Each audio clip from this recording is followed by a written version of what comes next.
puisses-tu venir aujourd'hui? Sommes-nous prêts à te rencontrer? Sommes-nous prêts à nous tenir devant toi? Père, jusqu'à quand? Jusqu'à quand? Certaines fois, nous sommes là et fatigués, alors que nous cheminons sur les routes de ce monde. Mais dans cette course, nous ne sommes pas seuls. Et chaque fois que le découragement nous prend et que la lassitude nous saisit, tu nous prends par la main, tu nous relèves et tu nous aides à regarder à toi. Toi le libérateur, toi le sauveur, toi le Seigneur, toi le Dieu qui a vaincu Satan et le péché. Tu viens. Seigneur, quelle est la longueur de la route qui nous reste à parcourir afin d'arriver dans la maison du Père? Nous ne savons pas, mais l'Esprit le sait. Et c'est lui qui nous conduit. Marchons par l'Esprit. C'est ça que tu nous dis et que tu nous répètes encore. Merci, Père.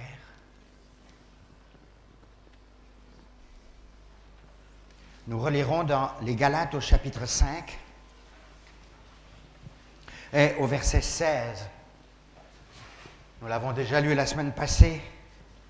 La semaine passée, nous avons médité quelque peu sur cette partie de l'Écriture qui se trouve dans Galates 5 au chapitre, au verset 13 jusqu'au verset 26. Mais il y a encore beaucoup à considérer dans ce passage.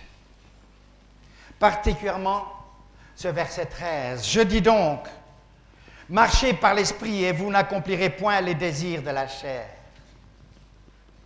Car la chair a des désirs contraires à ceux de l'Esprit et l'Esprit en a de contraires à ceux de la chair. Ils sont opposés entre eux, afin que vous ne fassiez point ce que vous voudriez. Afin que vous ne fassiez point ce que vous voudriez, homme de chair. Afin que vous ne fassiez point ce que vous voudriez, ce que votre volonté désire, ce que la logique humaine veut, ce que l'intelligence veut, ce que la bonne formation, selon ce qu'elle a appris, et selon la culture, et selon la pensée humaine désire. Non, dit Dieu. Un homme mort n'a plus de volonté. Un homme crucifié n'a plus la liberté de faire ce qu'il veut. Et pour toi, ô homme, tout ce qu'il reste, c'est d'être crucifié. Et c'est quelque chose que l'on n'aime pas, ça fait mal. Être crucifié, ceci représente de la douleur, de la souffrance, de la honte. Et l'homme naturel se révolte. Mais souvenons-nous qu'il n'y a pas de résurrection sans mort au préalable. Marcher par l'Esprit, voilà la nouvelle marche que nous devons avoir. Voilà le nouveau programme proposé par Jésus-Christ qui est venu dans ce monde pour sauver les perdus afin de leur ouvrir une nouvelle route pour qu'ils parviennent à la maison du Père. Marcher par l'Esprit. Certaines traductions disent « marcher selon l'Esprit ». J'ai cherché, j'ai regardé, il y a une grande différence par l'Esprit ou selon l'Esprit. Marcher selon l'Esprit. Le véritable sens, le plus près de l'original, est par l'Esprit.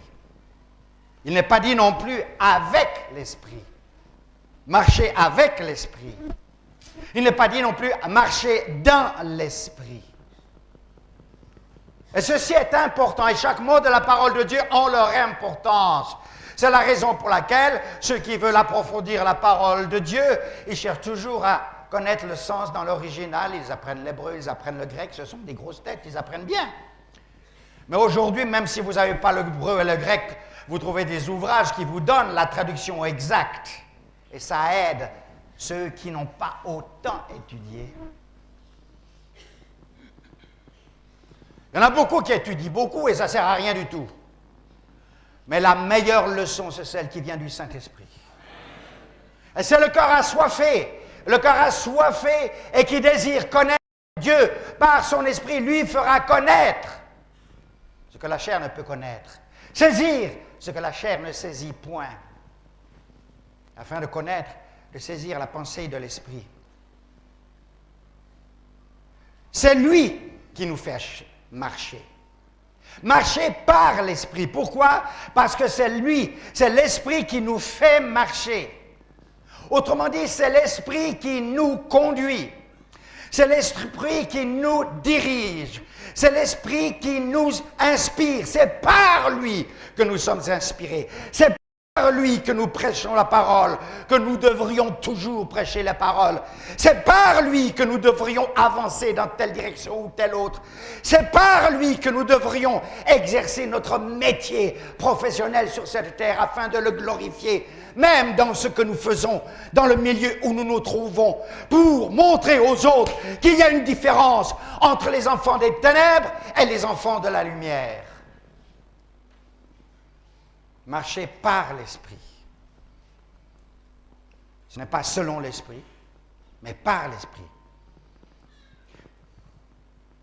C'est lui qui nous fait prendre les bonnes décisions. C'est lui qui nous dirige dans le plan de Dieu. C'est lui qui nous fait faire la volonté de Dieu. C'est lui, il peut le faire quand cet homme naturel est crucifié. C'est lui qui a autorité sur nous. Sur nous. C'est lui qui donne l'énergie pour continuer la route. C'est lui qui renouvelle la force du vieillard comme celle de l'aigle quand cet homme marche avec Dieu et que les années ne comptent pas pour lui. Tant que Dieu a dit, annonce l'évangile, tu l'annonceras. C'est lui. Cette marche par l'Esprit n'est possible que si notre volonté propre est soumise à la sienne. Si cet homme naturel est mort, un mort n'a plus de volonté.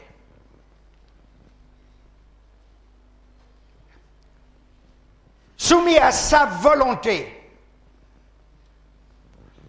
Et il attend à ce que nous nous soumettions à cette volonté librement, volontairement. Et si nous sommes soumis à sa volonté, nous marchons dans l'obéissance. Nous obéissons à l'Esprit. Nous obéissons à ce qui est vrai, à ce qui est juste, à ce qui glorifie Dieu, à ce qui est lumière, est vérité. Voilà. Nous nous soumettons volontairement. Je veux le faire, je veux le suivre, je veux marcher avec lui. Ce n'est jamais imposé, jamais, jamais. Il n'y a aucune imposition. Dieu n'impose jamais. Tu veux pas, alors marche selon la chair, il te laissera. Mais il va conduire et il va marcher qu'avec ceux qui marchent qui marchent par l'Esprit. Qui marchent par l'Esprit. Ceux-là, il va les conduire. Mais nous marchons par l'Esprit parce que nous voulons marcher par l'Esprit. Notre volonté rentre en jeu. Voilà où notre volonté doit agir. Je veux marcher par l'Esprit. Voilà. Et désormais, elle ne parle plus. C'est l'Esprit qui parle. C'est la volonté de l'Esprit qui parle. Ah, pentecôtiste. Il y en a beaucoup qui s'arrêtent à la Pentecôte, on parle en langue, aux prophéties, et puis c'est fini. Et tout le reste, ils marchent par la chair. Non! C'est la raison pour laquelle les dons spirituels sont vilipendés. Les dons spirituels ne sont même plus des dons spirituels, c'est l'imagination de la tête des hommes, c'est tout. C'est tout. Comment est-ce qu'un homme qui ne marche pas par l'Esprit peut prophétiser? Comment est-ce qu'un homme qui ne marche pas par l'Esprit peut donner des messages d'inspiration venant de Dieu? Comment? La chair est à ce niveau, l'Esprit est à celui-là.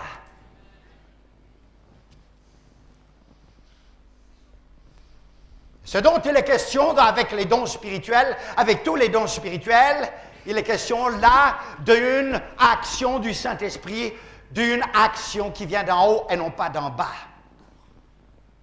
Ces gens qui prophétisent des choses qu'ils savent déjà, Ils connaissent un peu la situation de cette famille, commencent à prophétiser quelque chose à ce sujet. Laissez-moi tranquille, ne m'ennuyez pas avec ces histoires-là. Non, non, non, non, non, non, non. Ces gens qui inventent des trucs et qui jettent le trouble dans l'Église, croyez-vous que les dons spirituels soient pour jeter le trouble et la division? Voilà, quand la chair vient et intervient, c'est toujours comme cela, c'est la pagaille. Tandis que les choses de l'esprit édifient. Édifient, c'est-à-dire construisent, c'est-à-dire élèvent. Alléluia. Nous voulons être élevés jusque dans la présence de Dieu. Nous voulons être élevés par les cantiques, par les prières qui sont exprimées par l'Esprit. Oh, que Dieu donne à mon frère Noé de chanter par l'Esprit. Que Dieu donne à nos chanteurs de chanter par l'Esprit. Lorsqu'il y a division entre vous, lorsqu'il y a jalousie entre vous, c'est la chair et c'est plus l'Esprit. Et votre chant n'est pas une bénédiction. Lorsque votre musique est de la chair et qu'il y a une compétition entre vous, et jalousie et animosité, il n'y a pas l'Esprit et vous n'êtes pas en bénédiction. Ce n'est que du bruit. Nous ne voulons pas de bruit. Nous voulons l'inspiration qui vient d'en haut. Nous voulons quelque chose qui nous élève.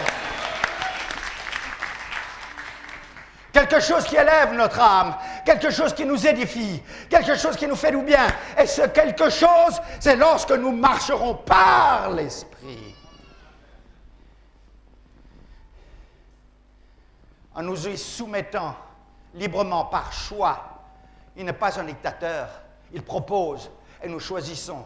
Après que nous choisissons, il conduit. Et désormais, la volonté, c'est lui, ce n'est pas la nôtre. Nous sommes crucifiés. Quand on dit marcher par l'esprit, non, quand on dit marcher selon l'esprit, vous avez dans certains livres, certaines Bibles de traduction, Louis II, ancienne, c'est selon l'esprit. Dans les traductions révisées, comme la Bible Thompson, c'est par l'esprit. J'ai cherché aussi dans d'autres textes et tout ça. Par l'esprit, frères et sœurs!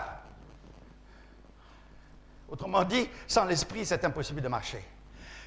Lorsqu'il est dit selon l'esprit, cela veut dire comme l'esprit.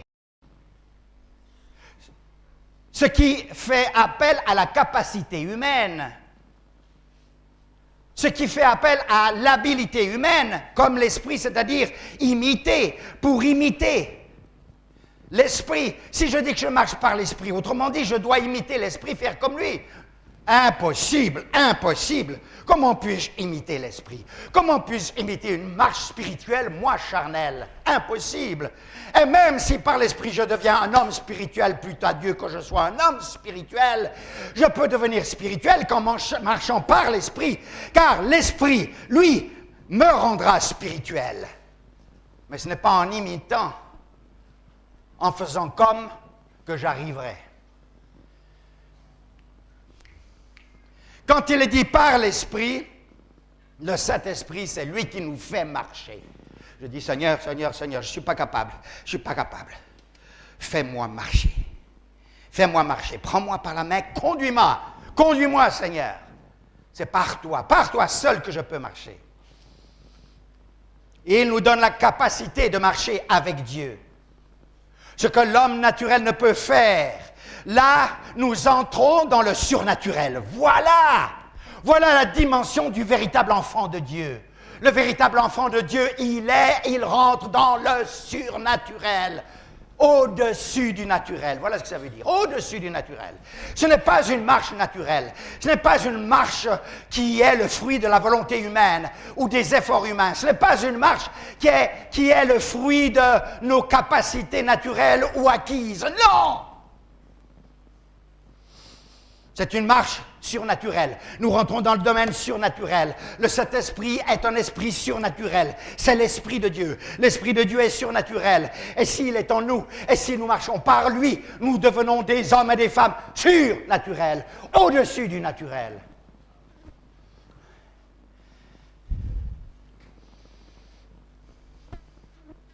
Il y a beaucoup de chrétiens naturels dans le monde, mais les chrétiens naturels, ils marchent par la chair, vous le voyez bien. Ils marchent par la chair. Ce n'est qu'avec une telle marche que nous pouvons plaire à Dieu. Nous ne pouvons pas plaire à Dieu avec notre religion et nos rites et nos façons de faire, pentecôtistes ou pas. Nous ne pouvons pas plaire à Dieu. Dieu n'a rien à voir avec ça. Nous pouvons plaire à Dieu que lorsque nous marchons par l'Esprit et que la chair se tait. Tais-toi, chair, tu réagis. Tu réagis. Oh, je sais ce que c'est. Pourquoi je peux en parler? Parce que moi, je suis un homme comme vous, c'est tout. Des fois, ça fait mal à la chair, là. Ouh, pourquoi lui et pas moi? Et cric! Pourquoi moi, on m'oublie, on me laisse de côté et lui... Et qui, la chair est là? Yip, là, c'est bien fait. Dites à votre chair, bien fait. C'est tout ce que tu mérites. Pourquoi je vous le dis? Parce que je me le suis dit à moi-même. Je me souviens un temps dans ma vie, j'avais besoin de faire des progrès et de grandir dans le Seigneur. Et j'étais conscient de cela. Et je disais, Seigneur, donne-moi un cœur humble. Seigneur, donne-moi un cœur humble. Seigneur, je veux un cœur, une vie qui te plaise, qui marche avec toi. Puis la chair se révoltait. Et quand vous priez comme ça, justement, Dieu va mettre devant vous des choses pour vous casser, pour vous briser. Et ça va faire mal. Et qu'est-ce que je me disais à ce moment-là? Je sentais cette douleur interne de la chair qui réagit. Bien fait pour toi, bien fait pour toi. Frères et sœurs, je ne vous prêche pas des théories, je vous prêche une expérience. Mes cheveux sont blancs aujourd'hui. J'ai passé sur de longues routes et de longs chemins. Toutes sortes d'expériences et de larmes aussi et de brisements aussi. Mais de joie et de bénédiction. Alléluia. Et j'ai pu voir et je sais que c'est le meilleur des chemins. Marcher par l'Esprit. Si votre volonté n'est pas engagée, vous n'arriverez jamais à marcher par l'Esprit. Jamais. Je veux marcher par l'Esprit. Et pour cela, chair, tais-toi. Tu n'as pas de place. Dors. Ça fait mal, ça fait rien. Le nouvel homme doit grandir. Le vieux doit être crucifié. La marche par la bonne volonté de la chair ne peut jamais plaire à Dieu. Vous m'entendez? La bonne volonté de la chair ne peut jamais plaire à Dieu. Je veux marcher avec Dieu. Oui, oui, c'est bon. On entend des bonnes choses et tout ça. Oui, je veux parvenir. Je veux. Tu n'arriveras pas si c'est toi qui veux seulement. Tu n'arriveras pas. La bonne volonté de la chair ne peut jamais plaire à Dieu. N'essayons pas par la chair de marcher par l'Esprit, ayant pour motivation de se faire voir aux autres que nous sommes remplis de l'Esprit. Ah, c'est subtil, hein? C'est subtil. Essayez par la chair de donner la démonstration que nous marchons par l'Esprit, afin que les autres voient que nous sommes des hommes spirituels. Vous pouvez tromper les hommes, mais pas Dieu. Pas Dieu. La motivation est fausse et elle détruit vos efforts. Et vos efforts sont inutiles. Non, vous devez venir briser au pied de la croix et dire, Seigneur, prends ma main, c'est tout, c'est tout, c'est tout. Je veux marcher avec toi, je veux marcher par l'Esprit. Ce n'est pas quelque chose qui se fabrique, voilà. L'onction ne se fabrique pas, vous m'entendez? L'onction ne se fabrique pas par des cris, par des gestes, par des manipulations de foule, par des phrases répétées 1000 fois. En tombant par terre, en gesticulant. Ceux qui tombent par terre en gesticulant et en criant, il y a bien des chances qu'ils soient remplis de mauvais esprits. Là, il faut les chasser.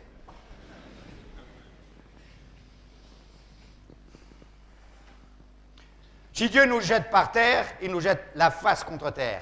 Lisez dans la Bible. Chaque fois, c'est la face contre terre. Ce n'est pas le dos, avec des attrapeurs. Non. La face contre terre. Et personne ne se fait mal.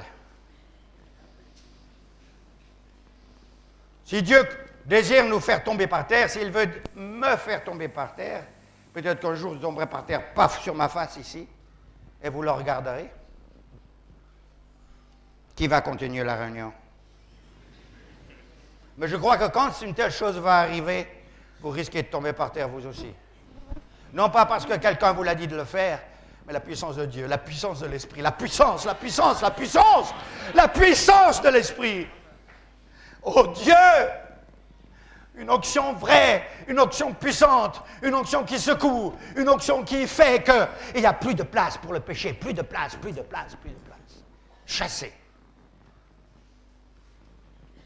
Si nous marchons par l'Esprit, il nous conduira sûrement sur des chemins, inconnus de nous, inconnus de nous. Nous ne savons pas, mais il sait, c'est tout.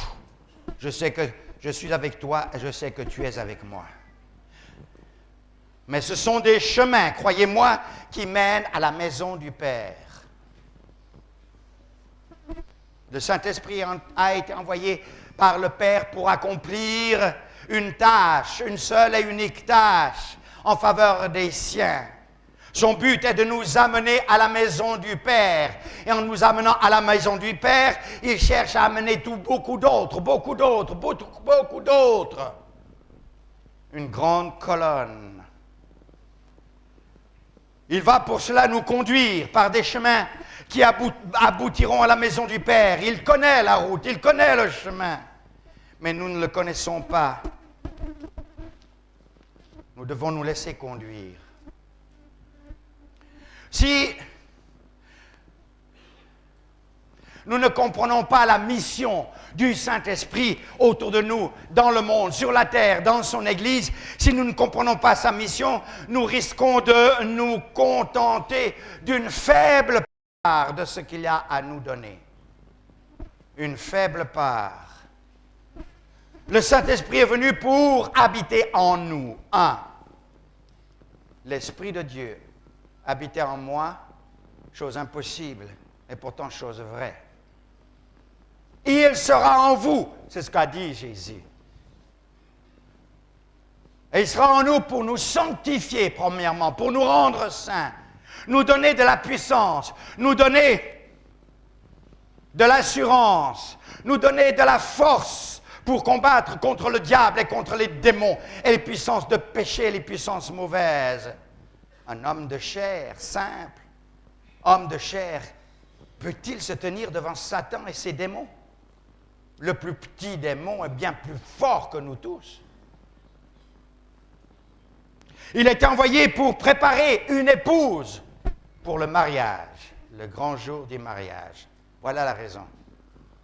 Nous avons dans Genèse, au chapitre 24, une histoire très belle. Je me sais que dans le passé, il y a quelques années, j'en avais déjà parlé, mais il y en a beaucoup qui ont déjà oublié. Dans Genèse 24, il y a l'histoire du serviteur d'Abraham, Eliezer, qui fut envoyé par son maître Abraham pour chercher une épouse pour son fils. Il lui a dit, ne va pas prendre une femme parmi les Cananéens, mais va dans mon pays, va dans ma famille, va parmi mon peuple, et prends une femme pour mon fils.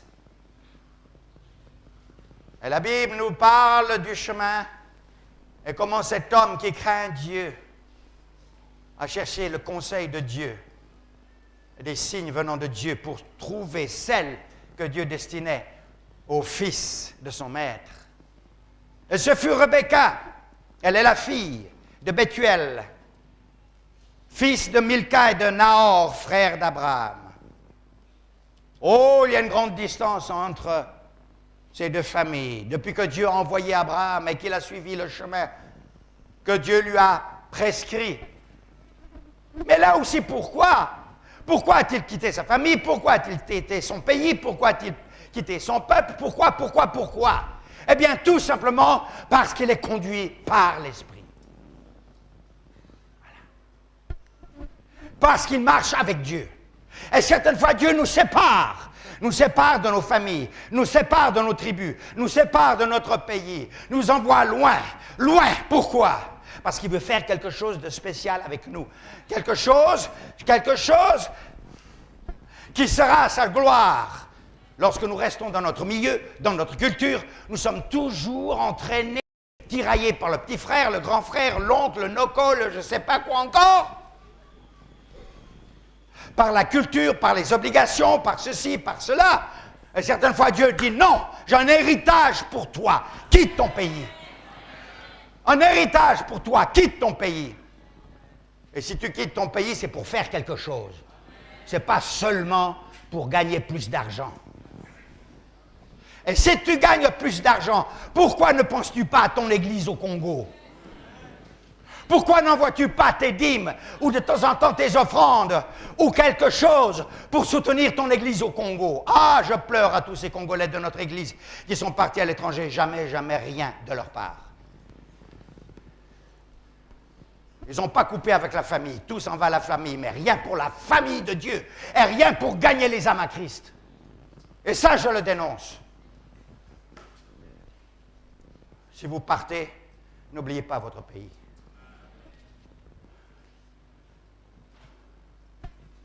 Frères et sœurs,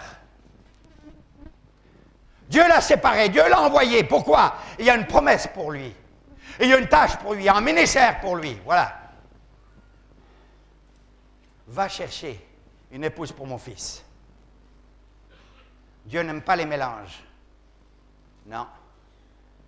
Va chercher une épouse pour mon fils. Prends pas une femme des Cananéens, les idolâtres.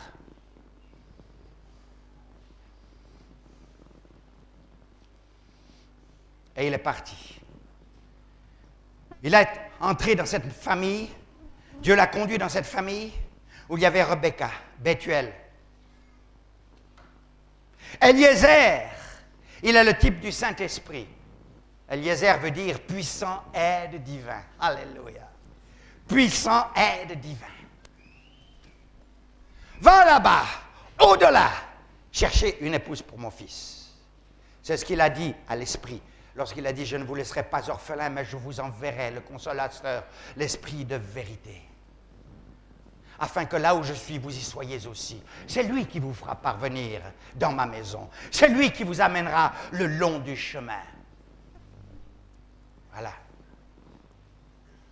Eliezer, le puissant aide divin, type du Saint-Esprit.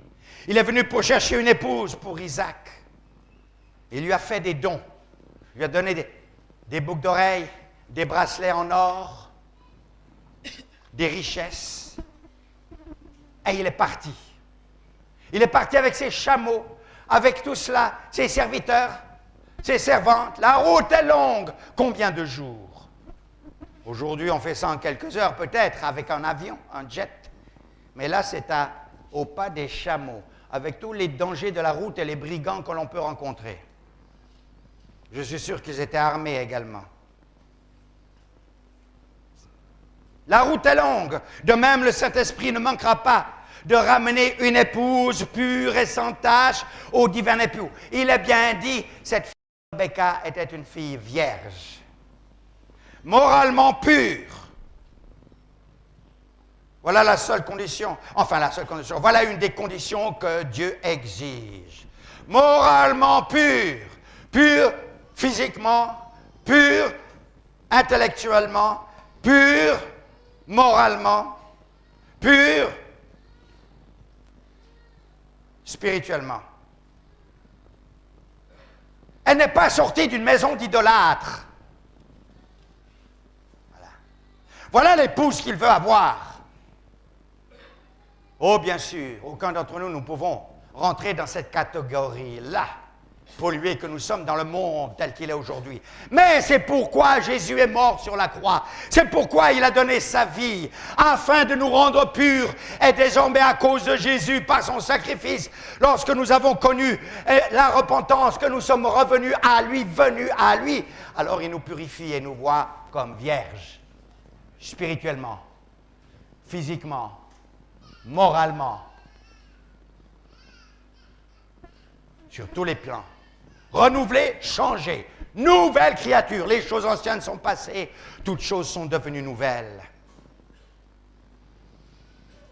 Mais, pour parvenir au lieu où se trouve l'époux, l'épouse doit marcher avec le puissant aide divin, Eliezer. Lui, il connaît la route. Elle doit le suivre.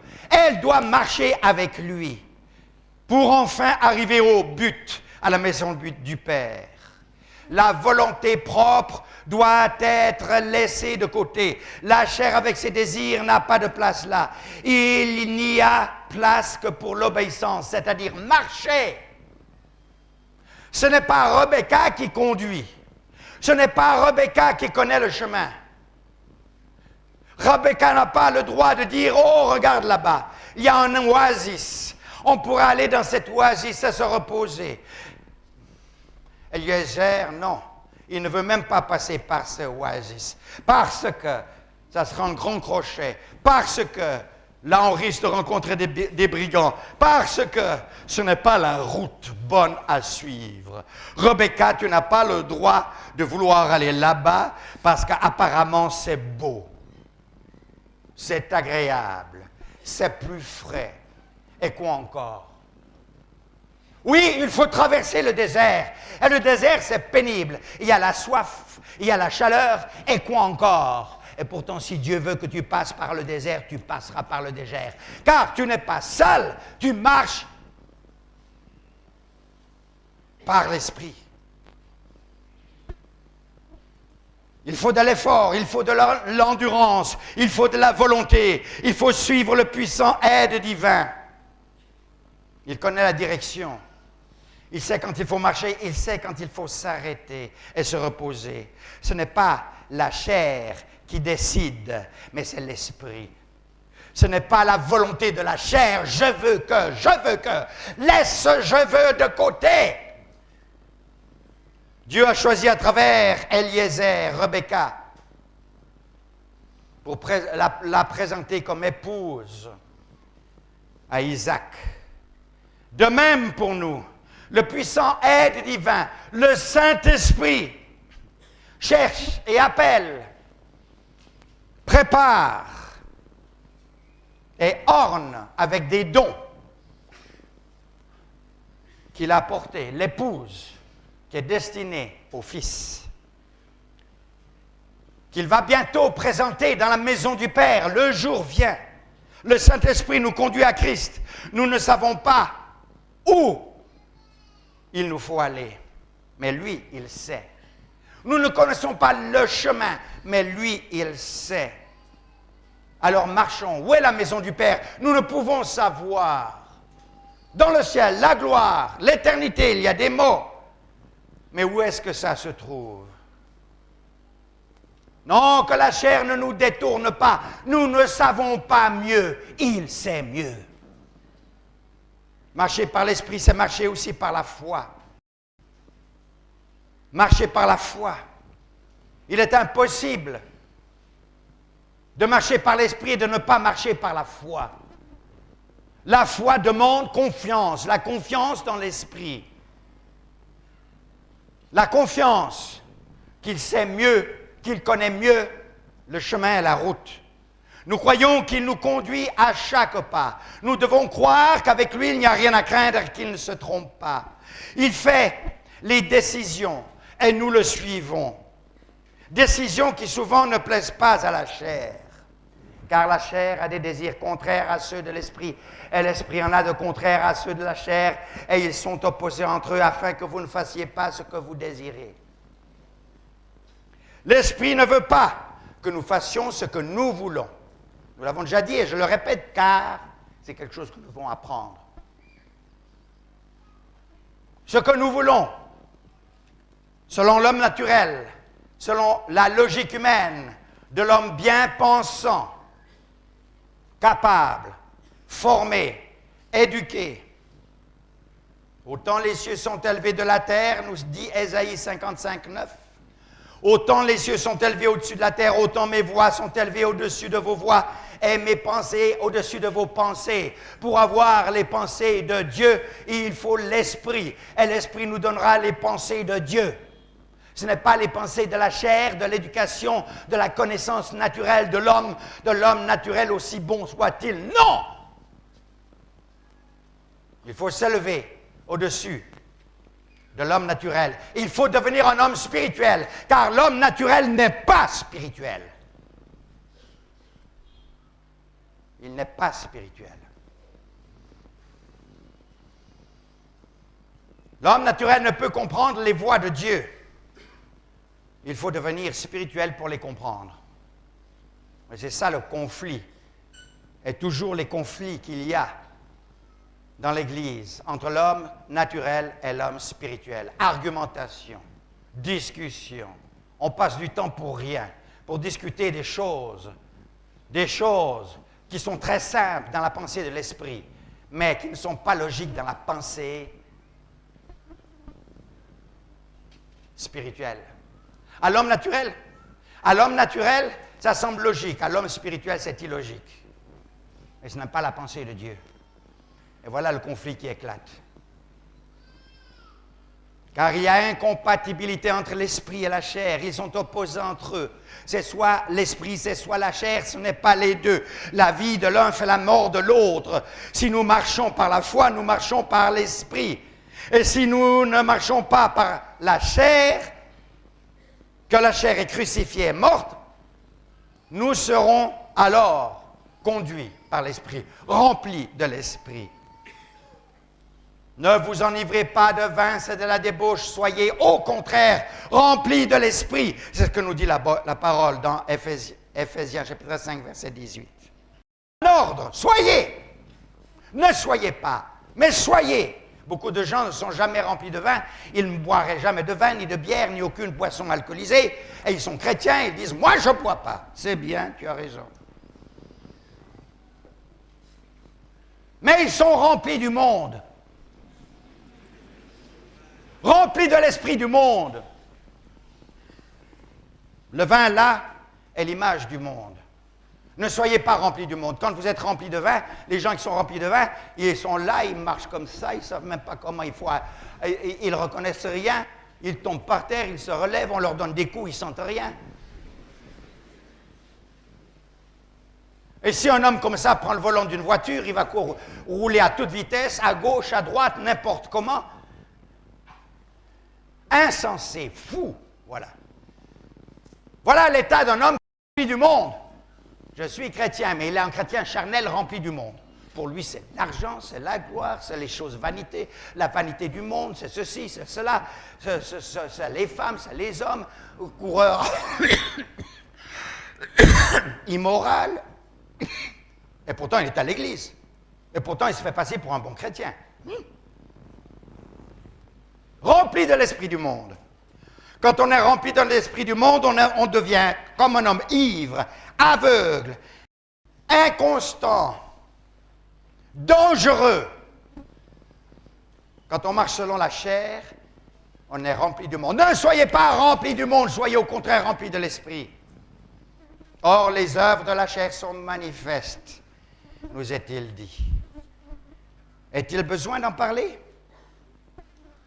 C'est-à-dire l'inconduite, l'impureté, la débauche, idolâtrie, magie, hostilité, discorde, jalousie, fureur, rivalité, division, parti pris, envie, ivrognerie, orgie, choses semblables. Je vous préviens, comme je l'ai déjà fait, ceux qui se livrent à de telles pratiques n'hériteront pas du royaume des cieux. Autrement dit, chrétien charnel, qui laisse ces choses s'exprimer dans sa vie, tu ne rentreras pas dans le royaume des cieux. Ceux qui marchent par la chair n'hériteront point du royaume des cieux. Ils ne sont pas conduits par le puissant aide divin. Nous devons continuellement nous remettre en question pour analyser nos motivations et notre marche. Sommes-nous sur un chemin d'égarement ou sur le chemin qui conduit, sur le chemin sur lequel nous sommes conduits par le puissant aide divin qui nous mènera à la maison du Père. C'est là le point d'arrivée, la maison du Père. Et il y a tant de séduction dans le monde d'aujourd'hui, tant de chemins d'égarement, tant d'enseignements farfelus, tant de faux enseignements. Il y a des gens qui ont une bonne prédication, mais là-dedans, il y a quelque chose, ici et là, qui sont de l'erreur. Fuyez ces gens-là. Fuyez ces gens-là. Votre vie est trop précieuse pour être ainsi vilipendée. Nous devons veiller particulièrement, nous qui enseignons les autres, Car quelle responsabilité si une âme est perdue à cause de nous. C'est une marche de foi, c'est une marche d'obéissance, c'est une marche de vérité, c'est une marche de sainteté, c'est une marche de justice. C'est une marche de justice, c'est-à-dire qu'on fait ce qui est juste, ce qui est bien, ce qui est louable, ce qui glorifie Dieu. C'est une marche d'humilité, c'est une marche de courage, c'est une marche de persévérance. Il y en a qui commencent bien et qui ne continuent pas. Oh, les malheurs, les malheureux. C'est une marche de constance, c'est une marche d'équilibre, c'est une marche de dépouillement de l'homme naturel. C'est une marche de conviction, c'est une marche de séparation d'avec le monde. Voilà cette marche sur laquelle nous devons nous engager, ce chemin conduit par l'Esprit. Celui qui est ami du monde est ennemi de Dieu, est-il dit.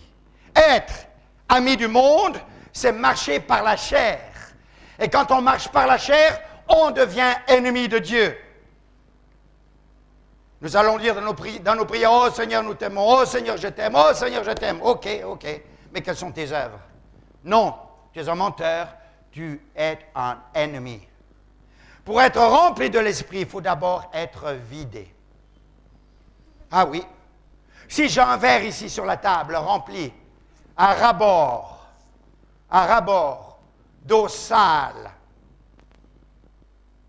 je ne peux pas y verser de l'eau propre.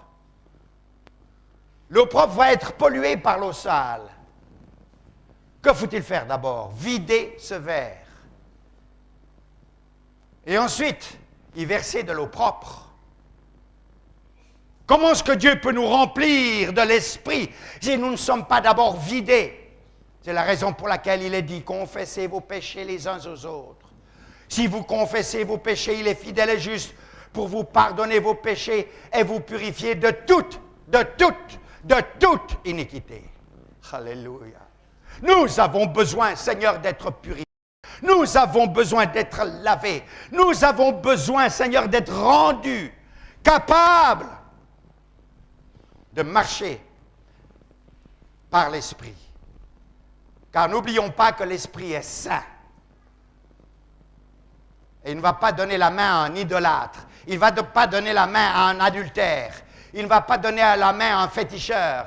Il ne va pas donner la main à un voleur et un magouilleur. Il ne va pas donner la main. Oh, j'ai entendu parler de certaines personnes que j'ai connues dans ce pays qui avaient souvent et toujours un très beau langage. Un très beau langage. Mais ils se sont laissés emporter par la chair et les bénéfices de la chair. Les bruits qui couraient sur eux, sur ces gens-là, se sont malheureusement prouvés. Déjà plusieurs fois, des témoignages négatifs sont parvenus à nos oreilles, jusqu'au moment du grand scandale qui paraît dans les journaux. Ça fait pleurer.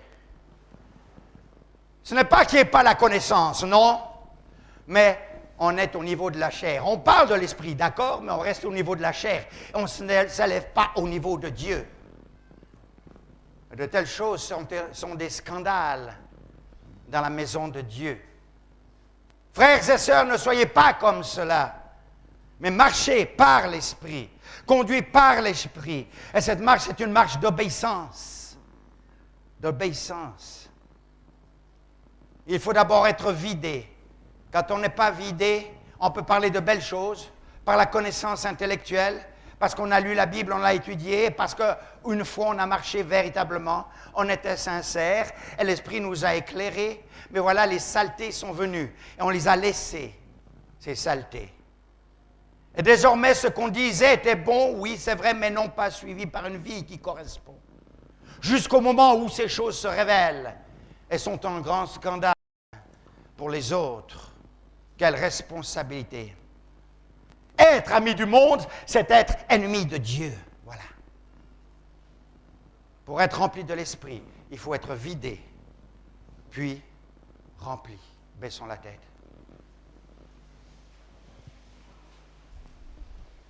Es-tu vidé? Vider de toi-même, vider de toutes ces choses troubles dans ta vie, vider de toutes ces choses qui ne glorifient pas Dieu, vider de toute ton ambition personnelle, vider de toi-même. Es-tu vidé? Tu veux recevoir l'Esprit, tu veux recevoir le baptême du Saint-Esprit, tu veux être conduit par l'Esprit, mais es-tu vidé? Quelque chose qui est plein, déjà ne peut pas être rempli encore. Mais on peut être plein de choses mauvaises. Comment est-ce qu'on peut être rempli de choses bonnes, de l'Esprit de Dieu, si on est rempli d'abord de choses mauvaises? Convoitise, animosité, mauvais caractère, infidélité, et combien de choses? Occultisme, et quoi encore? Superstition de tout genre. Rempli. Il n'y a pas de place pour l'esprit. Non, vide-toi de toi-même. Vide-toi d'abord. Qui veut être vidé aujourd'hui afin d'être rempli? Qu'il se lève là où il est. Qu'il se lève là où il est. Qui veut être vidé d'abord pour être rempli? Que Dieu vous bénisse. Y en a-t-il d'autres encore? Frères et sœurs, ce n'est pas un jeu, c'est sérieux. C'est sérieux. Être vidé pour être rempli. Vidé, Seigneur, j'ai besoin que tu me vides.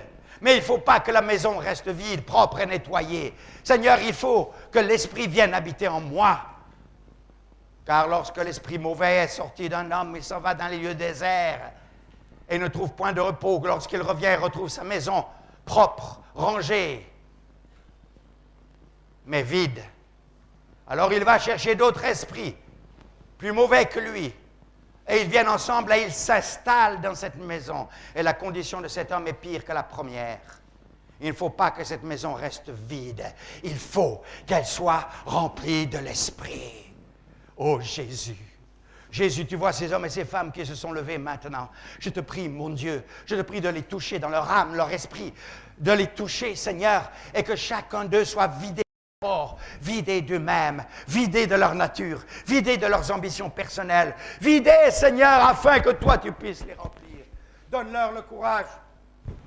Donne-leur le courage, Seigneur, d'aller jusqu'au bout, de faire ce qu'ils doivent faire. Seigneur, de se vider pour que tu les remplisses. Oh Jésus, Jésus, Jésus, je te prie d'agir dans leur cœur, dans leur âme, par ton Saint-Esprit. Seigneur, Seigneur, tu les connais, je ne les connais pas. Seigneur, aide-nous à les amener plus près de toi. Et qu'une fois vidés, une fois qu'ils t'ont confessé tout ce qu'ils font, toutes ces choses sales, et que ce soit lavé et purifié, tu viennes habiter dans cette maison par ton esprit. Merci, Père. Merci. Reprenez vos places. Seigneur, je te demande de bénir maintenant cette offrande et ces dîmes que nous allons te présenter. Je te prie de pourvoir aux besoins de ton Église, Seigneur. Tu sais que ton Église a de grands besoins. Tu sais, Seigneur, que pendant plusieurs mois, nous avons marché avec un déficit. Seigneur Jésus, je te demande de nous aider à boucher ce déficit. Je te demande de nous aider, Seigneur, à trouver les moyens pour que nos étudiants puissent, Seigneur, étudier ta parole, Seigneur. Ce n'est pas pour des connaissances intellectuelles, non, mais c'est pour mieux connaître la parole et pouvoir la dispenser et l'enseigner. Je te demande, Seigneur, de faire des miracles. Il y a tant de besoins, Seigneur, et je sais aussi qu'il y a l'argent ici même. Touche les cœurs et donne-nous à faire même des sacrifices qui te sont agréables avec un cœur joyeux. Au nom de Jésus.